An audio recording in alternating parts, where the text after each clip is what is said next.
ఓం శ్రీకృష్ణ పరబ్రహ్మణే నమః. ద్వితీయోధ్యాయము సాంఖ్యయోగము. భగవద్గీతలో మనము 2వ అధ్యాయము తెలుసుకుంటున్నాం. సంజయ్ ఉవాచ. మొట్టమొదటి శ్లోకము. తం తదా కృపయావిష్టం అశ్రుపూర్ణాకులేక్షణం విషీదంతమిదం వాక్యం ఉవాచ మధుసూదనః. సంజయుడు ఈ విధంగా పలికాడు. జాలితో, దుఃఖముతో, కన్నీటితో ఉన్న అర్జున్ని చూచి, మధువనే రాక్షసుని చంపిన మన మధుసూదనుడు ఈ విధముగా పలికారు అన్నారు. ఓ పార్థ, శరీరమునికి ఉన్న వస్త్రాలు తడిచి ఉంటే అది మార్చుకొని పొడి వస్త్రాలు ధరించినట్టు దుఃఖముతో ఉన్న మన మనస్సు అలా ఉండటము క్షత్రియ ధర్మము కాదు. ఎప్పుడైతే మన శరీరానికి తడి వస్త్రములు ఉంటే వాటిని వెంటనే మార్చి పొడి వస్త్రములు ధరించినట్టు అజ్ఞానముతో ఉన్న వస్త్రము వంటి శరీరం మీద మమకారము వదిలిపెట్టి ఆత్మశుద్ధి కొరకు ప్రయత్నించు. ఓ పార్థ, ఆత్మశుద్ధి కొరకు ప్రయత్నించు అని చెప్పారు. 2వ శ్లోకము. శ్రీ భగవాను వాచ. కుతస్వా కస్మలమిదం విషమే సముపస్థితం అనాహ్యజుష్టమస్వర్గం అకీర్తికరమర్జున. శ్రీకృష్ణ పరమాత్మ అర్జునుడితో ఏం చెప్పారో తెలుసా? బంధమనే మాయ మనకి కాలుష్యము వలె నిన్ను చుట్టుకొని ఉన్నది ఓ అర్జున. జీవిత విలువ తెలిసి అధర్మమును ప్రోత్సహిస్తే ఉన్నత లోకాలలో నీకు అపకీర్తి, అప్రతిష్ట కలుగుతుంది. అందువల్ల నేను చెప్పిన మాటలు విను అని చెప్పారు. 3వ శ్లోకం. క్లైబ్యం మాస్మగమ పార్థ నైతత్వయుపపద్యతే క్షుద్రం హృదయ దౌర్బల్యం త్యక్తోతిష్ట పరంతపా. ఓ అర్జున, తుచ్చమైన హృదయ బలహీనతతో నపుంసకత్వానికి లోబడకు. క్లైబ్యం అంటే నపుంసకత్వం, త్యక్తోతిష్ట అంటే నువ్వు ఇటువంటి హృదయ దౌర్బల్యాన్ని విడిచిపెట్టు అని అక్కడ అర్థం. నీ వంటి క్షత్రియులకు ఇది తగదు. ఓ అర్జున, తుచ్చమైన హృదయ దౌర్బల్యమును విడిచిపెట్టి యుద్ధము చేయి అని చెప్పి భగవానుడు అర్జునుడితో చెప్పారు. 4వ శ్లోకం. అర్జున ఉవాచ. కథం భీష్మమహం సంఖ్యే ద్రోణంచ మధుసూదన యుషుభి ప్రతియోత్సామి పూజార్హవరిసూదన. పితామహుడగు భీష్ముల వారు, గురువైన ద్రోణాచార్యులు వారందరినీ నేనెలా ఎదిరించి యుద్ధము చేయగలను ఓ మధుసూదన అని అర్జునుడు పలికారు. 5వ శ్లోకం. గురూన హత్వా హి మహానుభావాన్ శ్రేయో భోక్తుం భైక్షమపీహ లోకే హత్వార్థకామాంస్తు గురూనిహైవాం భుంజీయ భోగాన్ రుధిర ప్రదిగ్ధాన్. రాజ్యమేలు వారు అధర్మ పరులైతే వారి వైపు నిలిచిన గురువులు, మహాత్ములైన భీష్ములు, ఇంకా పెద్దలు వంటి మహానుభావులను చంపినను రక్త మలినమైన వాడినగుదునని రోధించాడు అర్జునుడు. వారందరూ అధర్మపరులైనా కానీ వారందరూ గురువులు, పెద్దవారు అని చెప్పి నమస్కరించి భగవానుణ్ణి అడుగుతున్నాడు. 6వ శ్లోకం. నచైతద్విద్వః కతరన్నో గరీయో యద్వా జయేయ యది వానో జయేయుహా యానేవ హత్వా న జీజివిషామః తేవ స్థితాః ప్రముఖే ధార్తరాష్ట్రాః. యుద్ధములో వారిని జయిస్తాము లేక వారే మమ్మల్ని జయిస్తారో తెలియదు, కానీ వారిని సంహరించి మేము రాజ్యపాలన చేయుటకు మనస్సు సమ్మతించటం లేదు. దానికన్నా భిక్షాటన మేలు అని అర్జునుడు అడుగుతున్నారు మన శ్రీకృష్ణ పరమాత్మని. మరి ఏమి చెయ్యాలి కృష్ణ అని అడుగుతున్నాడు. 7వ శ్లోకం. కార్పణ్య దోషోపహత స్వభావ పృచ్ఛామి త్వాం ధర్మ సమ్మూఢచేతాః యచ్ఛ్రేయస్సాన్నిశ్చితం బ్రూహి తన్మే శిష్యస్తేకం సాధిమాం త్వాం ప్రపన్నం. సాధిమాం అంటే పాహిమాం కృష్ణ, పాహిమాం. నాకు ధర్మ సంఘటనలో ఉన్నాను. అటువంటి ఈ మోహము నిండిన వాడై నాకు దారి చూపు కృష్ణ. నేను ధర్మ సంఘటనలో ఉన్నాను. నాకు మోహమంతా నిండిపోయింది. అంటే ఇదంతా వ్యామోహంతో, ప్రేమ మమకారంతో నిండిపోయింది నా మనస్సు. నాకు దారి చూపు ఓ పద్మనాభ ఋషికేశ అని ప్రాధేయపడుతున్నారు. 8వ శ్లోకం. నహి ప్రపశ్యామి మమాపనుద్యాత్ యచ్చోకముచ్చోషణమింద్రియాణం ఆవాప్య భూమావసపత్నమృద్ధం రాజ్యం సురాణమపి చాధిపత్యం. ఓ శ్రీకృష్ణ పరమాత్మ, ఓ కృష్ణయ్య, నా ఇంద్రియాలను బాధించు ఈ దుఃఖమును తొలగించుకునే మార్గాన్ని నీవే చూపు, నీవే నాకు దారి చూపు అని వేడుకుంటున్నాను. ఈ నా సమస్యను నిశ్చితముగా నీవే పరిష్కరించాలి కృష్ణయ్య. రాజ్యాన్ని జయించినను శత్రు సంహారమైన భూమిని చూడలేకున్నాను ఓ కృష్ణ అని బాధపడుతున్నాడు. సంజయ్ ఉవాచ. ఏవముక్త్వా ఋషికేశం గుడాకేశ పరంతపా నయోస్య ఇతి గోవిందం ఉక్త్వా తూష్ణం బభూవః. మన ఋషికేశ అంటే ఇంద్రియాలకు ప్రభువైన వారు శ్రీకృష్ణ పరమాత్మ. ఇప్పుడు సంజయుడు ఇదంతా గమనించి జరిగినదంతా చూసినదంతా ధృతరాష్ట్రులకు తెలుపుతూ, ఇంకా శత్రువులను జయించు శక్తి ఉన్నప్పటికీ ఇంద్రియ నిగ్రహం లేక నేను యుద్ధము చెయ్యను గోవిందా అని ప్రాధేయపడుతున్నాడు అర్జునుడు అని ఎంత వివరముగా సంజయుడు చెప్పారు. 10వ శ్లోకము. తమువాచ ఋషికేశః ప్రహసన్నివ భారత సేనయోర్భయోర్మధ్యే విషీదంతమిదం వచః.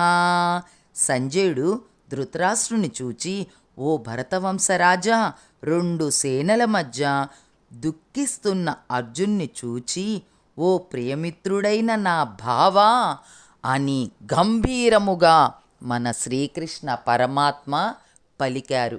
చూసావా, అన్నీ అర్జునుడు ప్రతి శ్లోకములో నేను ఏమి చెయ్యాలో నాకు పాలుపోవటం లేదని శ్రీకృష్ణ పరమాత్మను ప్రాధేయపడితే శ్రీకృష్ణ పరమాత్మ ఇప్పుడు చెప్తున్నారు 11వ శ్లోకములో. శ్రీ భగవానువాచ. అశోచ్యానన్వశోచస్త్వం ప్రజ్ఞావాదాంచ భాషసే గతాసూన గతాసూంచ నాను శోచంతి పండితాః. శ్రీకృష్ణ భగవానుడు ఈ విధంగా చెప్పారు. దుఃఖింపదగని వారిని గురించి దుఃఖించుట అనుచితము. ఆత్మ అనాత్మ వివేకులు అనిత్యములైన శరీరము గురించి గాని నిత్యము శాశ్వతములు అయిన ఆత్మను గురించి గాని దుఃఖించరు అర్జున అని వివరంగా చెప్పారు. 12వ శ్లోకము. నత్వేవాహం జాతు నాశం నత్వం నేమే జనాధిపాః నచైవ న భవిష్యామః సర్వే వయ మత పరం. పుట్టినవారు మరణించక తప్పదు. మరణించిన వారు ప్రతి జీవి మరలా పుడుతుంది. భవిష్యత్తులో ఈ భూమి మీద ఎవ్వరూ జీవించి ఉండరు. కానీ మరలా అనేక రూపాలతో మరలా జన్మించుతారు అని శ్రీకృష్ణ పరమాత్మ హితబోధ చేశారు. 13వ శ్లోకం. దేహినోస్మిన్ యదా దేహే కౌమారం యవ్వనం జరా తదా దేహాంతర ప్రాప్తి ధీరస్తత్ర నముహ్యతి. జీవులకు దేహమునందు బాల్యము, యవ్వనము, ముసలితనము ఎట్లో మరొక దేహమును పొందుట కూడా అట్లే. కనుక ఈ విషయము గురించి ధీరుడు మోహము చెందకూడదు. అందువల్ల ఈ విధముగా జీవితాన్ని కొనసాగించుకోవాలి అర్జున అని శ్రీకృష్ణ పరమాత్మ పలికారు. మనము క్షత్రియులుగా పుట్టాము అని నువ్వు అనుకుంటే, క్షత్రియుడైన వాడు వివాహమైన వెంటనే యుద్ధానికి ఆహ్వానం వచ్చిన ఆత్మస్థైర్యముతో యుద్ధము చేయాలి. సాంసారిక వ్యామోహ పడకుండా ఉంటేనే అదే క్షత్రియ ధర్మము. వారు ఎటువంటి వారైనా అధర్మపరులైతే మనము యుద్ధములో నిలబడి ధర్మాన్ని జయించాలి అని శ్రీకృష్ణ పరమాత్మ అర్జుని యొక్క క్షత్రియ ధర్మాన్ని గురించి మరలా ఇంకొకసారి చెప్తున్నారు. 14వ శ్లోకం.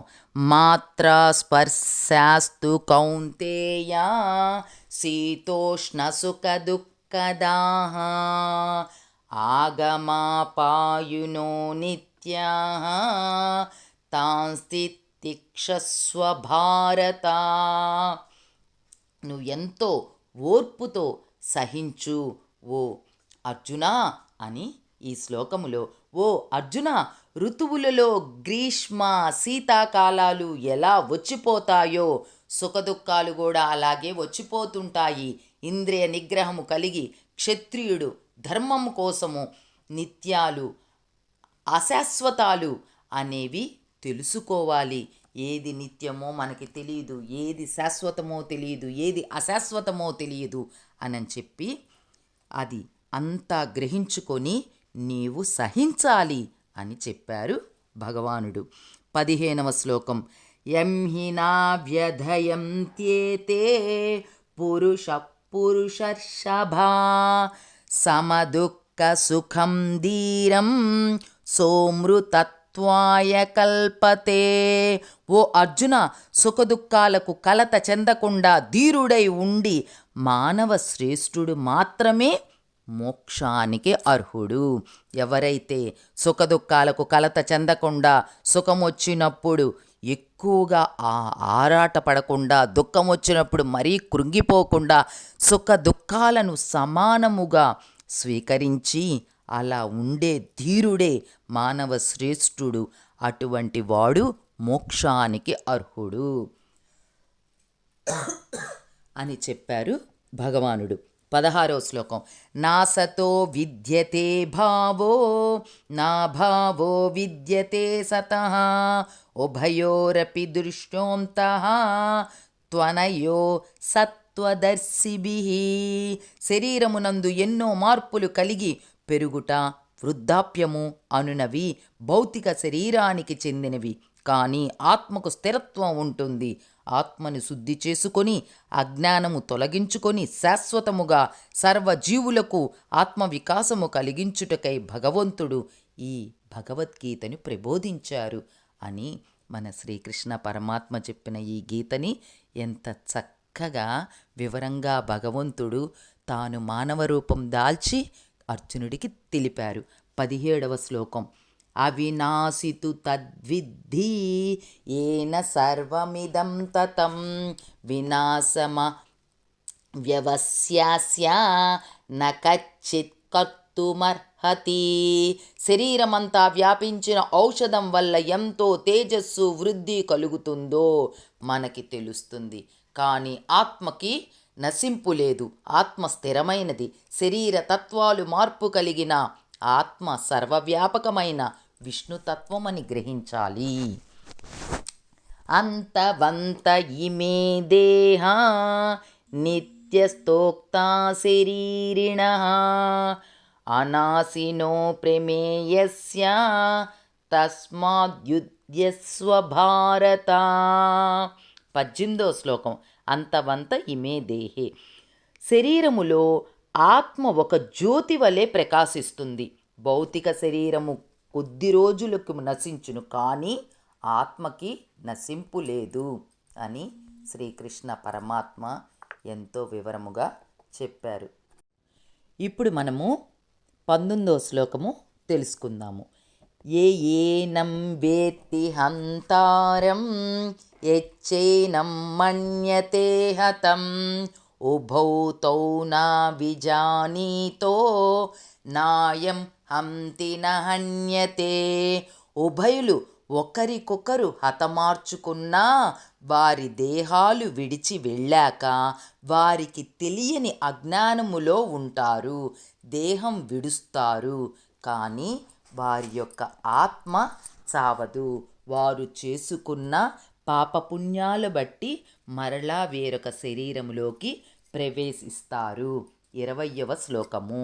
నజాయతే మ్రియతే వా కదాచిత్ నాయం భూత్వా భవితా వా న భూయః అజో నిత్యః శాశ్వతోయం పురాణో న హన్యతే హన్యమానే శరీరే.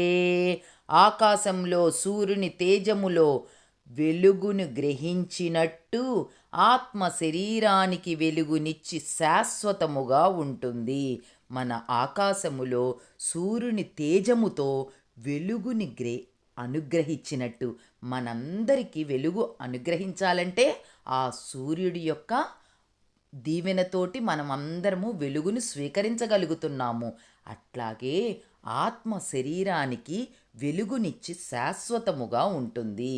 కానీ ఆత్మకి జననము కానీ మరణము కానీ ఉండదు. ఈ ఆత్మ ఒక శరీరము నుంచి ఇంకొక శరీరములోకి ప్రవేశిస్తుంది. నజాయతే పుట్టదు, మ్రియతే వా చావదు, వా కదాచిత్ భూత భవిష్యత్ వర్తమాన కాలాలలో ఆత్మ స్థిరమైనది అని కృష్ణయ్య బోధించారు. 21వ శ్లోకము. వేదా వినాశినం నిత్యం యయేనమజమవ్యయం కథం సా పురుష పార్థ కం ఘాతయతి హంతికం. ఓ అర్జున, ఎవరైతే ఆత్మ శాశ్వతమని తెలుసుకుంటారో వారు పరిపూర్ణ జ్ఞానముతో ఉంటారు. అంటే కృష్ణయ్య ఉద్దేశం ఏమిటంటే, ఒక రోగి రోగముతో బాధపడుతుంటే శస్త్రచికిత్స ద్వారా అతని అనారోగ్యము దూరమైనట్టు అధర్మపరమైన శరీరాన్ని శిక్షించమన్నారు మన శ్రీకృష్ణ పరమాత్మ అర్జునునితో. 22వ శ్లోకం. వాసాంసి జీర్ణాని యదా విహాయ నవాని గృహ్ణాని నరోపరాణి నవాని గృహ్ణాతి నరోపరాణి తదా శరీరాణి విహాయ జీర్ణా అన్యాని సంయాతి నవాని దేహి. మనుష్యుడు ఎప్పుడు చిరిగిన వస్త్రమును విడిచి నూతన వస్త్రం ధరిస్తారో అట్లే ఆత్మ కూడా జీర్ణమైన శరీరము వదిలి కొత్త శరీరం ధరిస్తుంది అని కృష్ణ పరమాత్మ ఈ శ్లోకములో చెప్పారు. 23వ శ్లోకం. నైనం చిందంతి శస్త్రాణి నైనం దహతి పావకః నచైనం క్లేదయంత్యాపో న శోషయతి మారుతః. నైనం అంటే ఆత్మ, యంత్యాపో అంటే ఏంటి? నీరు, శోషయతి అంటే ఎండుట, మారుత అంటే వాయువు. ఆత్మ నాశనము లేనిది. ఆత్మను శస్త్రము ఛేదింపజాలదు, అగ్ని దహింపజాలదు, నీరు తడుపజాలదు, వాయు ఆర్పివేయును సమర్థము కాదు. ఆత్మకి నాశనము లేదు అని కృష్ణయ్య చెప్పారు. 24వ శ్లోకం. అచ్ఛేద్యో యమదాహ్యోయం అక్లేదో శోష్యేవ చ నిత్య సర్వగతస్థాణు అచలోయం సనాతనః. ఛేదించుటకు దహించుటకు వీలు కానిది ఆత్మ, నిత్యము సర్వవ్యాపకము శాశ్వతమైనది ఆత్మ అని చెప్పారు మన శ్రీకృష్ణ పరమాత్మ. 25వ శ్లోకం. అవ్యక్తో యమచింత్యోయం అవికార్యోయముచ్యతే తస్మాదేవం విదిత్వైనం నాను శోచితుమర్హసి. అంటే మర్హసి అంటే దుఃఖింప తగదు. ఓ అర్జున, అధైర్యం వద్దు. ఆత్మ అవ్యక్తము, ఊహింపరానిది. నేను పరమాత్మను చెబుతున్నాను. నీచే ఈ కార్యము జరగాలని రాసి ఉంది. అందువల్ల నీవు శోకించకుండా నా ఆజ్ఞను శిరసావహించు అని కృష్ణయ్య చెప్పారు. నేను ఆజ్ఞాపిస్తున్నాను, నా ఆజ్ఞను శిరసావహించు అర్జున అని చెప్పారు మన కృష్ణయ్య. 26వ శ్లోకం. అదచైనం నిత్యజాతం నిత్యం వా మన్యసే మృతం తదాపి త్వం మహాబాహో నైవం శోచితుమర్హసి. అయినను ఆత్మ ఎల్లప్పుడూ పుట్టటం గిట్టటం అని నీవు తలచి బాధపడవద్దు. గిట్టిన వారంతా నా ద్వారా మోక్షాన్ని పొందుతారు. గొప్ప పరాక్రమవంతులు గల ఓ బాహుబల సంపన్నా, ఓ అర్జునా, నీవు ఎంతో బలము కలిగిన వాడివి. నీ బలము నీకు తెలీదు. నేను చెప్తున్నాను విను. నీవు దుఃఖింపవద్దు అని చెప్పారు మన శ్రీకృష్ణ పరమాత్మ. 27వ శ్లోకము. జాతస్య హి ధ్రువో మృత్యుః ధ్రువం జన్మ మృతస్య చ తస్మాత్ పరిహార్యేర్దే నత్వం శోచితుమర్హసి. పుట్టిన వారికి మరణం తప్పదు, మరణించిన వారికి జన్మము తప్పదు. అనివార్యమగు ఈ విషయమును గురించి శోకించవద్దు అర్జున అని కృష్ణయ్య వివరంగా చెప్పారు. 28వ శ్లోకము. అవ్యక్తాదీని భూతాని వ్యక్తమధ్యాని భారత అవ్యక్త నిధనాన్యేవా తత్ర క పరిదేవనా. ఆరంభ దశలో అంటే ఏంటి? మన పుట్టిన సమయములో ఆరంభ దశలో అవ్యక్తం, తర్వాత వ్యక్త మధ్య అని ఆగుతుంది. అంటే ఏమిటంటే మనము పుట్టంగానే ఆరంభ దశలో ఉన్నప్పుడు మనకి ఏమీ తెలీదు. కానీ శరీరము అవ్యక్తమైన శరీరాన్ని పొంది వ్యక్త మధ్యాన్ని అనగా ఒక రాజు వలె మన శరీరాన్ని పోషించుకొని ఎగసిపడి నేనే గొప్ప అనుకుంటూ జీవిస్తాము. అవ్యక్త నిధన అంటే ఆ అవ్యక్త నిధనుగానే దేహము చాలిస్తాము. ఆకాశం నుండి గాలి, గాలి నుండి అగ్ని, అగ్ని నుండి నీరు, నీరు నుండి భూమి, అవ్యక్తం నుండి వ్యక్త మార్గమవుతాయి. ఈ విధంగానే ఒక శరీరములో ప్రవేశించిన ఆత్మ స్థిరంగానే ఉండి శరీరం మాత్రం పెరిగి పెద్దదయ్యి నాది నేను అనే మమకారాలతో చివరికి దేహాన్ని చాలిస్తూ మనము సుఖాంతమవుతాము. ఈ విషయం గురించి ఎంత చక్కగా చెప్పారు మన కృష్ణయ్య. 29వ శ్లోకం.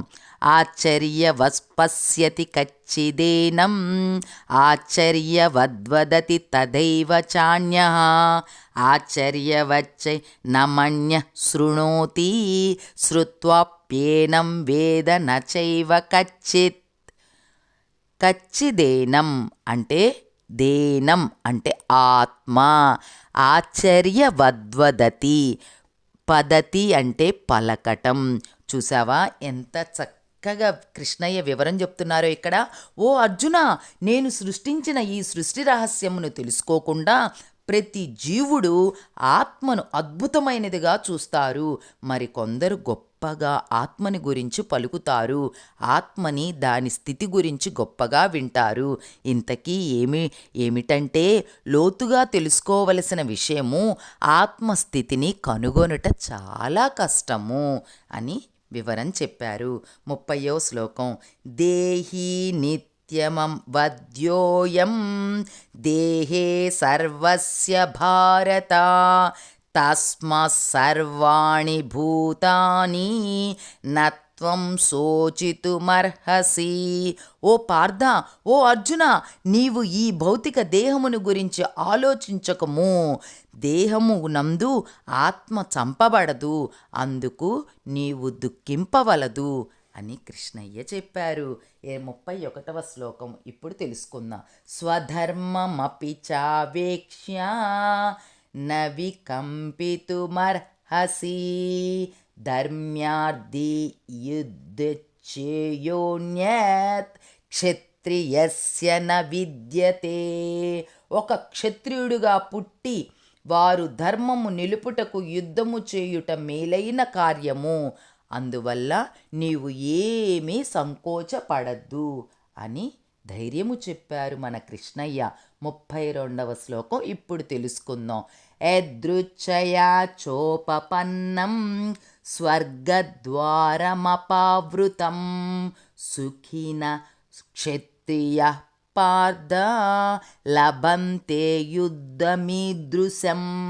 ఓ అర్జున, ఏ క్షత్రియులకు అనుకోకుండా యుద్ధావకాశం వచ్చి శత్రురాజుల సైన్యాన్ని ఓడించి ధర్మమును అనుసరించి పాలన చేయు సమయములో మరణించితే స్వర్గద్వార అర్హుడవుతాడు, అందువల్ల నీవు చింతించొద్దు అని చెప్పి ఎంత చక్కగా మన అర్జునుడికి చెప్పారు. 33వ శ్లోకము. అదచేత్వామిమం ధర్మ్యం సంగ్రామం న కరిష్యసి తతస్వధర్మం కీర్తించ హిత్వా పాపమవాప్స్యసి. శ్రీకృష్ణ భగవానుడే స్వయముగా అర్జునుడికి జ్ఞానబోధ చెప్తున్నారు కదా. ఎందుకంటే అర్జునుడు గొప్ప యోధుడు. కిరాతక రూపములో ఉన్న శివుడితో పోరాడి గెలిచి పాశుపతాస్త్రమును సంపాదించిన ప్రావీణ్యుడు మన అర్జునుడు. తండ్రి ఇంద్రుడి వద్ద మరియు ద్రోణాచార్యుడి వద్ద ఆశీర్వచనము పొందిన గొప్ప క్షత్రియుడు అర్జునుడు.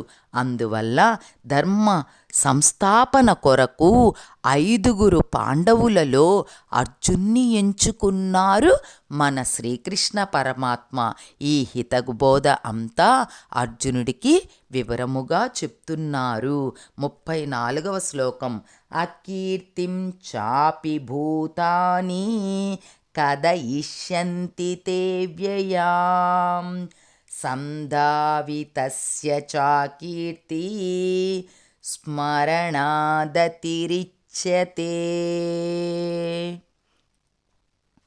స్వధర్మమును ఉపేక్ష చేస్తే పాపము పొంది అపకీర్తి పొందెదవు. ప్రజలు నీ అపకీర్తిని చెప్పుకుంటే దాని విన్న నీకు కూడా అబ్బా, ఈ మాటలు వినటం కన్నా నాకు మరణమే మేలు అని నీకు బాధ కలుగుతుంది అర్జున అన్నారు కృష్ణయ్య. 35వ శ్లోకం. భయాద్రణాదుపరతం మంస్యంతే త్వాం మహారథాః ఏషాం చత్వం బహుమతో భూత్వా యాస్యసి లాఘవం. ఓ మహారథ, యుద్ధరంగము నుండి భయముచే నిష్క్రమించాలనుకున్న నీవు అపకీర్తిని పొందాలనుకుంటున్నావా ఓ అర్జున? ఎందరో సేనానాయకుల ముందు నీవు చులకనైపోతావు అర్జున అన్నారు కృష్ణ పరమాత్మ. అవాజ్య. మరి 36వ శ్లోకం తెలుసుకుందామా. అవాజ్య వాదాంచ బహూన్ వదిష్యంతి తవ హితాః వదిష్యంతి తవా హితాః నిందం తస్తవ సామర్థ్యం తతో దుఃఖతరం ను కిం. నిన్ను ఉద్దేశించి నీ శత్రువులు నీ సామర్థ్యాన్ని అపహాస్యము చేసి చెప్తారు. దీనికన్నా దుఃఖతరమైన వాక్యము ఇంకొకటున్నదా అర్జున అన్నారు కృష్ణయ్య. 37వ శ్లోకం ఇప్పుడు తెలుసుకుందాం. హతో వా ప్రాప్స్యసి స్వర్గం జిత్వా కృత్వా వా భోక్షసే మహీం తస్మాదుత్తిష్ట కౌంతేయ యుద్ధాయ కృతనిశ్చయః. యుద్ధమున మరణించినచో వీరస్వర్గము పొందెదవు. ఓ అర్జునా, జయించినచో రాజ్యమును భోగింతువు.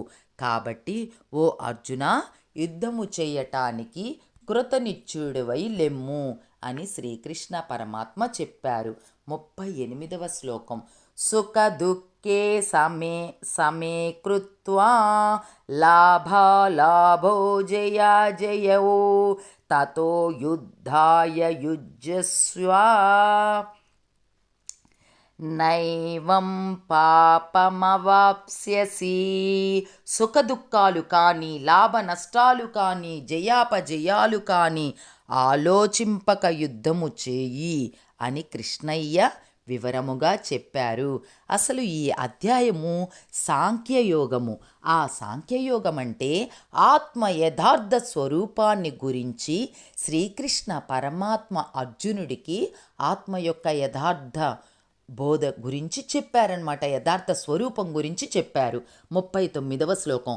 ఏషా తే విహితా సాంఖ్యే బుద్ధిర్యోగే త్విమాం శృణు బుద్ధ్యా యుక్తో యయా పార్థ కర్మబంధం ప్రహాస్యసి. ఓ అర్జున, సాంఖ్యయోగమనగా విశేషముతో కూడిన అధ్యాయమును, అంటే ఆత్మ యొక్క యథార్థ స్వరూపాన్ని వర్ణించటం అని అర్థం. నీవు ఇప్పటి వరకు తెలుసుకున్నావు. ఇక ఫలాపేక్ష లేకుండా జ్ఞానముతో పనిచేసి కర్మ బంధము నుండి విముక్తుడివి కాగలవు.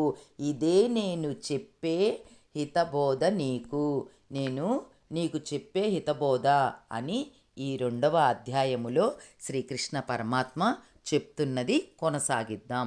హరే కృష్ణ. 40వ శ్లోకం ఇప్పుడు తెలుసుకుందాం. నేహాభిక్రమనాశోస్తి ప్రత్యవాయో న విద్యతే స్వల్పమప్యస్య ధర్మస్య త్రాయతే మహతో భయాత్. ఈ యోగమునందు ప్రయత్నపూర్వకముగా చేసిన హాని కానీ నష్టము కానీ జరగదు. స్వల్ప ఆరంభములోనే ధర్మము వలన ప్రమాదకరమైన భయము నుండి రక్షించబడతావు అర్జున అని ఎంత చక్కగా చెప్పారు మన కృష్ణయ్య. 41వ శ్లోకాన్ని ఇప్పుడు తెలుసుకుందాం.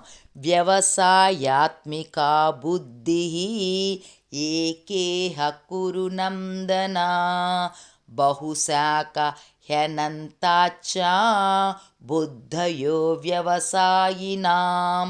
ఓ కురువంశ శ్రేష్ఠ, స్థిరమైన ప్రయోజనము ద్వారా అత్యున్నత పరిపూర్ణ స్థితి దృఢ విశ్వాసానికి దారి చూపుతుంది. వ్యవసాయాత్మిక బుద్ధి అంటే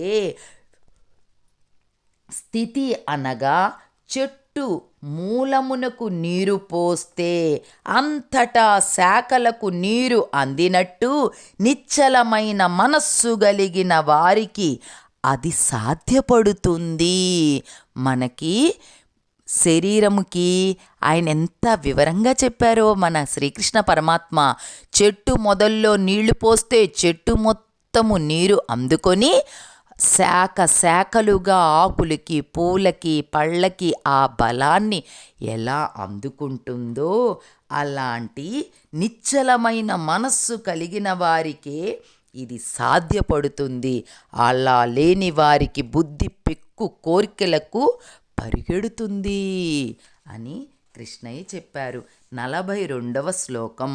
యామిమాం పుష్పితాం వాచం ప్రవదంత్య విపచ్చితః వేదవాధారత పార్థ నాసదస్తి వాదినః నాణ్యదస్తి వాదినః. ఐహిక వాంఛలపై వ్యామోహము కలిగి ఇంద్రియాలను నిగ్రహించుకోలేక భోగ కార్యకలాపాలకు ఆకర్షితులై నిత్య కర్మలు సక్రమముగా చేయకుండా జీవితాన్ని వ్యర్థము చేసుకుంటున్నారు. వారు ఆ విధంగా ఉన్నారు, ఈ విధంగా ఉన్నారని వాళ్ళని చూసి మనము అటు ఇటు పరిగెత్తుతూ మన కోరికలు చంపుకోలేక, ఇంద్రియాలను నిగ్రహించుకోలేక, ఎన్నో భోగాలకి కార్యకలాపాలకు మనం ఆకర్షితులై మన శరీరములో ఉన్న మన మనస్సుని నిగ్రహించుకోలేక అన్ని వైపులా పరిగెత్తి పరిగెత్తి పరిగెత్తి మన యొక్క పనులని శరీరం ఈ విధంగా ఆ పనులకు ఉపయోగించుకొని మన యొక్క కాలాన్ని వృధా చేసుకుంటున్నాము అని చెప్పి మీ యొక్క గతి ఇలా అంటే ఈ విధముగా జరుగుతుంది అని మన యొక్క శరీరము గురించి శ్రీకృష్ణ పరమాత్మ అర్జునుడికి చెప్పాడు. 43వ శ్లోకము. కామాత్మానః స్వర్గపరా జన్మ కర్మ ఫలప్రదాం క్రియా విశేష బహుళాం భోగైశ్వర్యగతిం ప్రతి. మనము చేసే నిత్య కర్మల వల్ల మనకు జన్మాంతరమందు ఫలితము లభిస్తుంది. భగవత్ కర్మల వల్ల ధ్యానము వల్ల విశేష ఫలితము కలిగి స్వర్గ భోగ ఐశ్వర్య ఫలదాతలవుతారు. ఈ క్షణము మనము ఏమి పుణ్యకార్యము చేశాము, మన జీవితములో మనము ప్రతి క్షణాన్ని విడవకుండా మంచి కార్యాలకి, సత్ప్రవర్తనకి, సత్వాక్యాలకు అంటే మంచి మాటలకి, మంచి సత్సంగము, మంచి సాంగత్యములో వినియోగించిన మన దేహము, మన శరీరము దానివల్ల మనకి స్వర్గము కలుగుతుంది, స్వర్గప్రాప్తి కలుగుతుంది. స్వర్గ భోగ ఐశ్వర్య ఫలదాత అవుతాము. 44వ శ్లోకము. భోగైశ్వర్య ప్రసక్తానాం తయా పహృత చేతసాం వ్యవసాయాత్మికా బుద్ధి సమాదౌన విధీయతే. లౌకిక సంపద యందు ఆసక్తి కలిగి ఉండి కోరికలపై ఆకర్షణ కలిగి ఉండినప్పుడు మన యొక్క మనస్సు భక్తి మీద నిలబడదు. మనము ప్రతి విషయమునికి ఆశగా, ఆసక్తిగా డబ్బు సంపాదించాలి, వారు ఏ విధముగా భోగాలకి పరిగెత్తుతున్నారు, మనము కూడా అలాగే పరిగెత్తాలి అని లౌకిక సంపద మీద ఆసక్తి కలిగితే దీనికి ఈ కోరికలకి ఆకర్షణ పడి మనము ఈ భక్తి మీద ఏకాగ్రత నిలబడదు.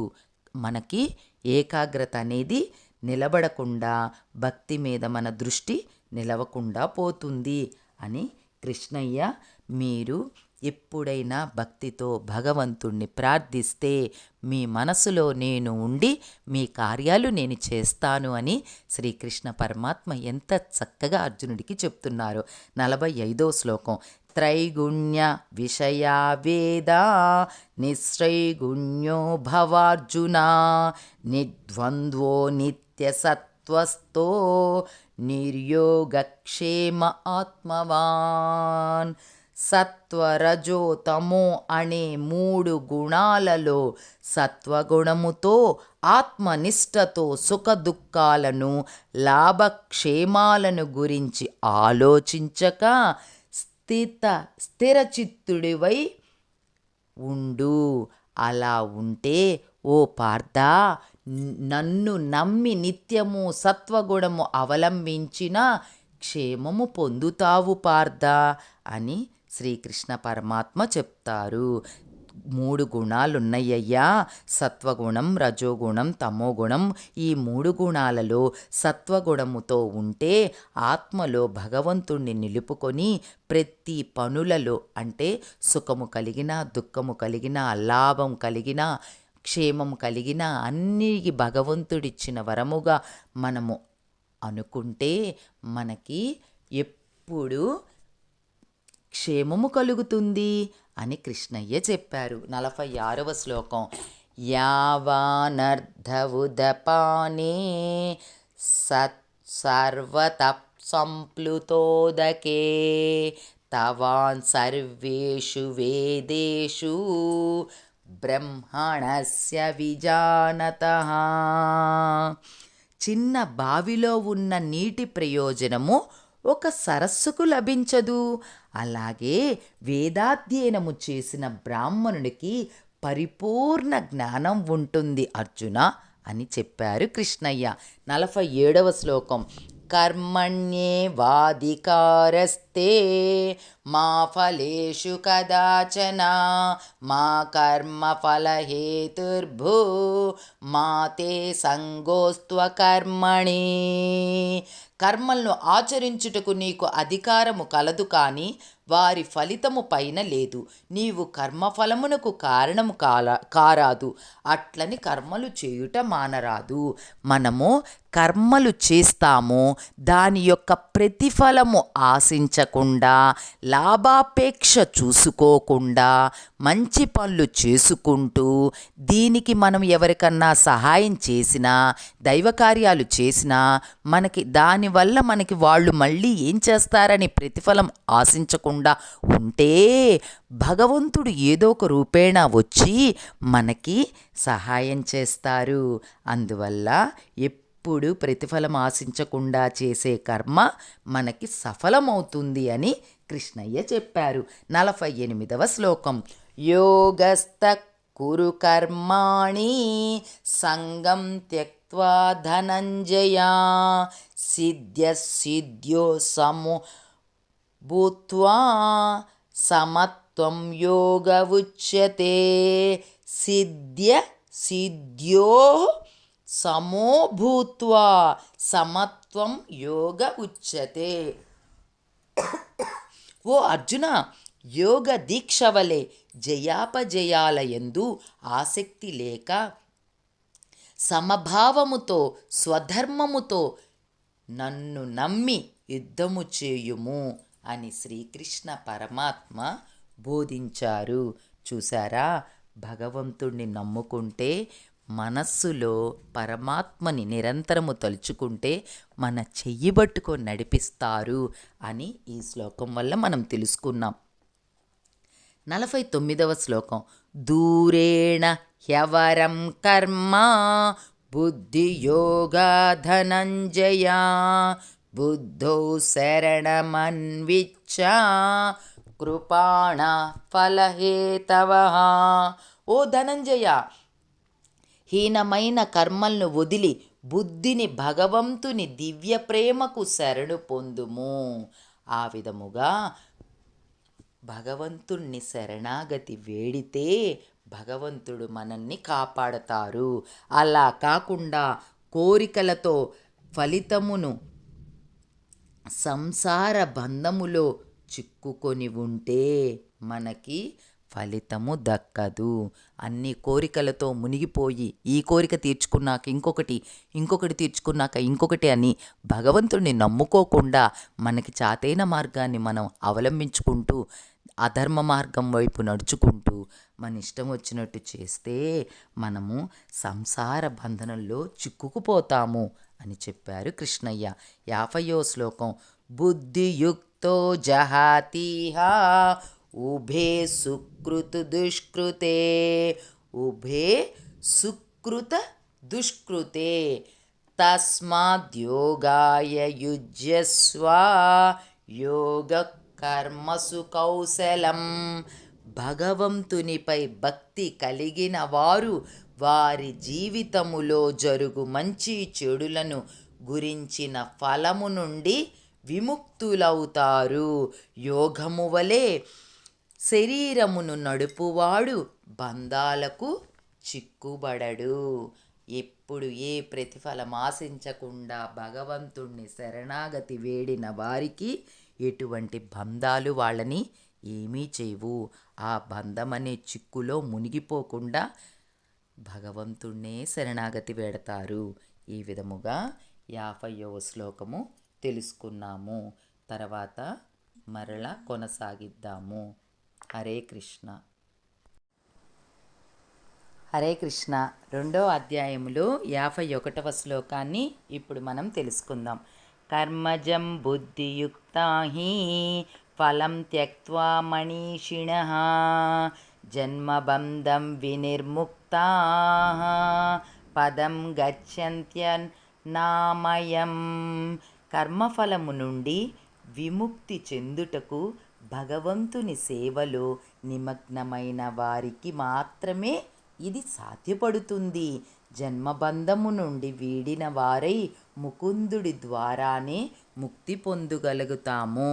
కర్మఫలము నుండి విముక్తి చెందటానికి మనము ఎటువంటి ఆశలు బంధాలు ఉంటే భగవంతుడి మీద ఏకాగ్రత నిలబడదు. సంసార మార్గము అవలంబిస్తూనే మాయా వ్యామోహము లేకుండా భగవంతుడి మీద భక్తితో మనము చదువుకుంటే మనకి ముక్తి మోక్షము కలుగుతుంది. 52వ శ్లోకము. యదాంతే మోహకలిలం బుద్ధిర్వ్యతితరిష్యతి తదా గంతాసి నిర్వేదం శ్రోతవ్యస్య శ్రుతస్య చ. మోహమును కోరికలను వదిలి బుద్ధిని భగవంతునిపై నిలిపిన భక్తుల గురించి మనము ఎన్నో విన్నాము. అలాగే మన యొక్క ఎంతోమంది భక్తులు భగవంతుడి గురించి ఎన్నో మార్గాలతోటి భగవంతుడు లీలలు గానం చేస్తూ భగవంతుళ్ళు ఐక్యమయ్యారు. అట్టి వారి బాటలో నడిచి అధర్మాన్ని వదిలి ధర్మ మార్గం ద్వారా భగవంతుడికి చేరువవ్వాలని మనము మనస్ఫూర్తిగా కోరుకోవాలి. 53వ శ్లోకము. శృతి విప్రతిపన్నా తే యదా స్థాస్యతి నిశ్చలా సమాధావచలా బుద్ధిః తదా యోగమవాప్స్యసి.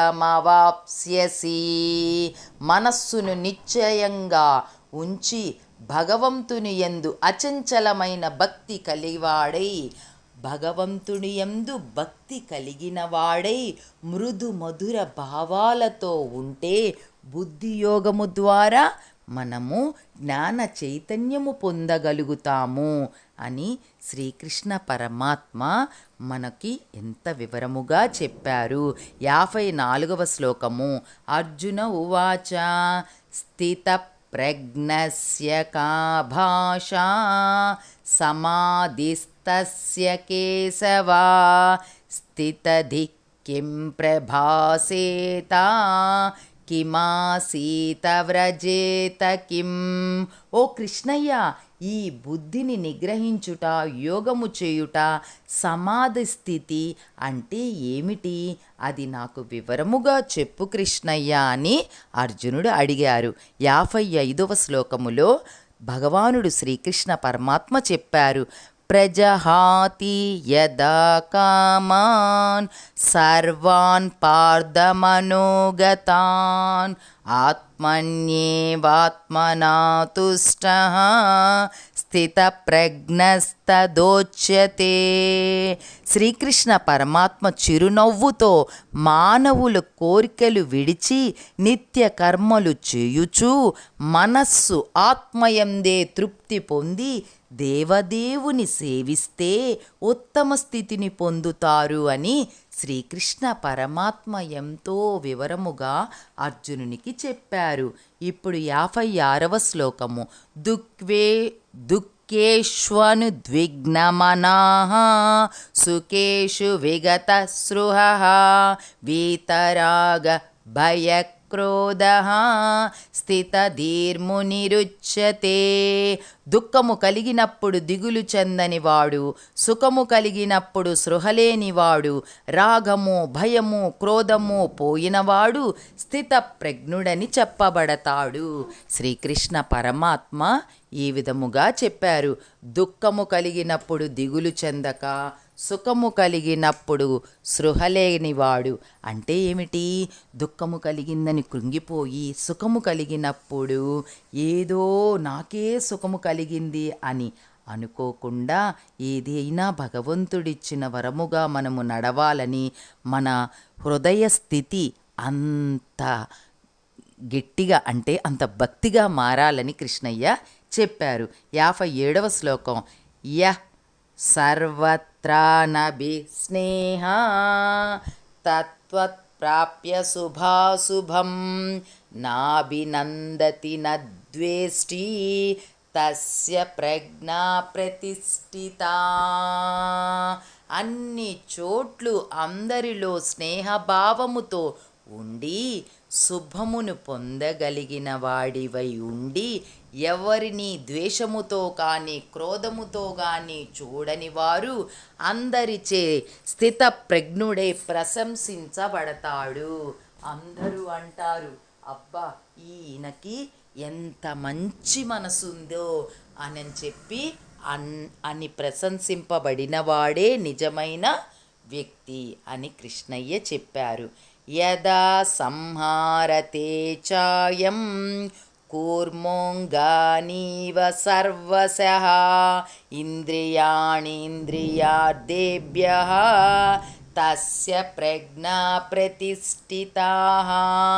కోర్కెలను వదులుకోవాలనుకున్నప్పుడు తన ఇంద్రియాలను తాబేలు గనక తన అవయవాలన్నిటినీ లోపలికి దాచిపెట్టుకొని ఉన్నట్టు మన ఇంద్రియాలన్నీ నిగ్రహించుకొని భగవత్ సేవలో వినియోగించుకోవచ్చు అని నిదర్శనముగా చెప్పబడింది మన యొక్క శ్రీకృష్ణ పరమాత్మ అర్జునుడికి చెప్పారు. 59వ శ్లోకం. విషయా వినివర్తంతే నిరాహారస్య దేహినః రసవర్జం రసోప్యస్య పరం దృష్ట్వా నివర్తతే. విషయ వాంఛల్ని భోగ వస్తువుల వ్యామోహము వలన ఇంద్రియ నిగ్రహము కలగక వారికి కోర్కెలు రసవంతమైన దృష్టిని భగవంతునిపై మరల్చలేరు. విషయవాంఛలు భోగ వస్తువుల మీద వ్యామోహం వల్ల ఇంద్రియ నిగ్రహము కలగక వారికి కోరికలు రసవంతమైన దృష్టికి భగవంతుడిపై వారు నిలబెట్టుకోలేరు అని చెప్పారు. 60వ శ్లోకము. యతతో యపి కౌంతేయ పురుషస్య విపచ్చితః ఇంద్రియాణి ప్రమాదీని హరంతి ప్రసభం మనః. ఓ కౌంతేయ, ఎంత గొప్పవాడైనా విశ్వామిత్రుడు వారు కూడా ఇంద్రియ నిగ్రహము లేక కొంత భోగానికి వశమైనాడు. అందుకే ముందు మనస్సుని భగవంతుని పాద పద్మాలపై ఉంచి అంబరీషుని వలె భగవద్భక్తులగుటానికి ప్రయత్నిద్దాము అని ప్రయత్నించండి అని కృష్ణయ్య అర్జునుడికి చెప్పాడు. 61వ శ్లోకము. తాని సర్వాణి సంయమ్య యుక్త ఆసీత మత్పరః వసేహి యస్యేంద్రియాణి తస్య ప్రజ్ఞా ప్రతిష్ఠిత. ఎవరైతే ఇంద్రియాలను నిగ్రహించుకొని భగవంతుని స్థిరమైన భక్తితో మనస్సునందు ఉంచుకుంటారో వారే స్థిత ప్రజ్ఞులవుతారు. 62వ శ్లోకం. ధ్యాయతో విషయాన్ పుంసః సంగస్తేషుపజాయతే సంగాన్ సంజాయతే కామః కామాత్ క్రోధోభిజాయతే క్రోధాద్భవతి సమ్మోహః సమ్మోహాత్ స్మృతివిభ్రమః స్మృతిభ్రంశా బుద్ధినాశో బుద్ధినాశాత్ ప్రణశ్యతి. విషయ వాంఛల గురించి సదా మననము చేయు వారికి వారి యందు అనురాగం అధికమై అది కామముగా మారి చివరకు క్రోధమొగుతుంది. క్రోధము వలన అవివేకము కలుగుతుంది. దీనివల్ల మనిషి యొక్క బుద్ధిని కోల్పోతారు, జ్ఞాపక శక్తి నశిస్తుంది. దాని ఫలితముగా మనిషి అధోగతి పాలవుతాడు. అందువల్ల ఎక్కువగా మనిషి అంత లోతుగా ఆలోచించకుండా భగవంతుడి మీద భక్తిని ఉంచితే వారికి మంచి జరుగుతుంది. 64వ శ్లోకానికి అర్థం ఇప్పుడు తెలుసుకుందాం. రాగద్వేష విముక్తైస్తు విషయానీంద్రియైశ్చరన్ ఆత్మవశ్యేర్విధేయాత్మా ప్రసాదమధిగచ్చతి. రాగము గాని ద్వేషము గాని లేకుండా మనస్సును నియంత్రించుకొని భగవంతునిపై సంపూర్ణ ఏకాగ్రత చూపిన వారు భగవతానుగ్రహమును ప్రసాదముగా పొందగలుగుతారు. 65వ శ్లోకానికి ఇప్పుడు అర్థము చూద్దాం. ప్రసాదే సర్వదుఃఖానాం హానిరస్యోపజాయతే ప్రసన్నచేతసో యేసు బుద్ధి పర్యవతిష్టతే. భగవతానుగ్రహము కలిగిన వారికి ఏ దుఃఖము అంటక సంతృప్తితో బుద్ధి శీఘ్రముగా సుప్రతిష్టమవుతుంది. అంటే భగవంతుడి అనుగ్రహము కలిగిన వారికి ఎటువంటి దుఃఖాలు అంటవంటే భగవంతుడే మనల్ని చెయ్యి పట్టుకొని నడిపిస్తారు. 66వ శ్లోకానికి ఇప్పుడు అర్థం తెలుసుకుందాం. నాస్తి బుద్ధి రయుక్తస్య నచ యుక్తస్య భావనా నచ భావయత శాంతి అశాంతస్య కుత సుఖం. బుద్ధి మందగించినప్పుడు అన్య విషయాలపై ఆలోచనలతో అశాంతితో భగవంతునిపై మనస్సును నిలపలేక అది క్రోధమై వారు సుఖానికి దూరమవుతారు. అందువల్ల ఎప్పుడు మనస్సుని నిలుపులేకపోతే వారికి అశాంతి కలుగుతుంది. 67వ శ్లోకానికి ఇప్పుడు అర్థం తెలుసుకుందాం. ఇంద్రియాణం హిచరతాం యన్మనోను విధీయతే తదస్య హరతి ప్రజ్ఞా వాయుర్మాం వమి వాంభసి. ఇంద్రియాలను భగవంతుని ఆలోచనలతో లేక చంచలమైన కోర్కెలతో మనస్సు పరిగెడితే నిలబడలేక నీటిలో తేలబిందులైన పడవ వలె గాలికి నిలబడకుండా పోతుంది. మన మనోనిగ్రహము హరిస్తుంది. 68వ శ్లోకానికి అర్థం ఇప్పుడు తెలుసుకుందాం.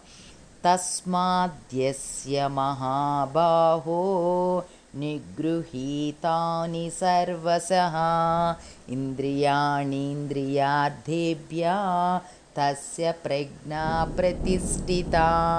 భగవంతుడు మనకు ఇచ్చిన జీవితానికి తృప్తి చెంది సర్వేంద్రియాలను మన మహానుభావుడైన మన కృష్ణుడిపై నిలిపినా తప్పక స్థిరమైన భక్తుడివి అవుతావు. ముక్తి పొందాలి అనుకుంటే మనస్సునందే శ్రీకృష్ణ పరమాత్మని నిలుపుకుంటే ఉత్తమ గుణ సంపన్నుడవుతావు అని శ్రీకృష్ణ పరమాత్మ ఎంత చక్కగా అర్జునుడికి వివరం చెప్పారు. 69వ శ్లోకం. యా నిశా సర్వభూతానాం తస్యాం జాగర్తి సంయమే యస్యాం జాగ్రతి భూతాని సా నిశా పశ్యతో మునేః. సర్వజీవులు మేల్కొను సమయములో అనగా మునులు తపస్సుతో మునుగుతారు. మరి రాత్రి అయిన వెంటనే ఆత్మ నిగ్రహముతో భగవంతుడి అనుగ్రహము కోసము వేచి ఉంటారు. ఈ విధముగా భగవంతుడైన శ్రీకృష్ణ పరమాత్మ అర్జునుడికి ఇంకా ఈ విధంగా చెప్తూ ఉన్నారు. 70వ శ్లోకానికి అర్థం. ఆపూర్యమాణమచలం ప్రతిష్టం సముద్రమాపా ప్రవిశంతి యద్వత్ తత్వాత్ కామాయం ప్రవిశంతి సర్వే సశాంతి మాప్నోతి నకామకామి. నదులు అన్నీ సముద్రములో కలిసినట్టు సంపూర్ణ స్థిరమై ఉన్నట్టు కోరికల మీద ఆ వ్యామోహము లేకుండా వారు కూడా గంభీరముగా ఏకాభిప్రాయముగా ఉంటే శాంతిని పొందుతారు. నదులన్నీ ఎంతో నిశ్శబ్దముగా సముద్రములో కలిసినట్టు సంపూర్ణ స్థితిలో ఉన్నట్టు మనుషులు కూడా కోరికల మీద వ్యామోహము లేకుండా ఉంటే వారు శాంతిని పొందుతారని శ్రీకృష్ణ పరమాత్మ చెప్పారు. విహాయ కామాన్ యః సర్వాన్ పుమాం చరతి నిస్పృహః నిర్మమో నిరహంకార సశాంతిమధిగచ్చతి. అన్ని కోరికలను విడిచిపెట్టి ఎవరైతే జీవిస్తారో అతను మాత్రమే నిజమైన శాంతిని పొంది మిథ్యా అహంకారాలను విడిచి ఉంటాడు, భగవంతుడికి దగ్గరవుతాడు అని శ్రీకృష్ణ పరమాత్మ చెప్పారు. ఇప్పుడు సాంఖ్యయోగములో చివరి శ్లోకాన్ని తెలుసుకుందాం. 72వ శ్లోకం. ఏషా బ్రాహ్మీ స్థితి పార్థ నైనాం ప్రాహ్య విముహ్యతి స్థిత్వా శ్యామంతకాలేపి బ్రహ్మ నిర్వాణమృచ్చతి. బ్రహ్మ ప్రాప్తి సాధనము కలిగిన జీవుడు సంసారమును వదిలి సుఖైక స్వరూపమైన ఆత్మప్రాప్తిని చెందితే వారు నిశ్చయముగా వైకుంఠము చేరుతారు. ఎప్పుడైనా ప్రతి మనిషిలో భగవంతుణ్ణి చూస్తూ ప్రతి మనిషిని భగవంతుడుగా అనుకునే బ్రహ్మ సాధన, బ్రహ్మప్రాప్తి సాధన చేస్తే ఆ జీవుడు సంసారములో మునగకుండా ఒడ్డుకు చేరుతాడు అని శ్రీకృష్ణ పరమాత్మ అర్జునుడికి ఈ అధ్యాయము ద్వారా, సాంఖ్యయోగము ద్వారా అర్జునుడికి ఆత్మస్థితిని గురించి చెప్పారు. రేపటి రోజున మనము 3వ అధ్యాయము కర్మయోగం గురించి తెలుసుకుందాము. హరే కృష్ణ. ఓం తత్సదితి శ్రీమద్భగవద్గీతాసు ఉపనిషత్సు బ్రహ్మ విద్యాయాం యోగశాస్త్రే శ్రీకృష్ణ అర్జున సంవాదే సాంఖ్యయోగో నామ ద్వితీయోऽధ్యాయః. ఓం శాంతి శాంతి శాంతి.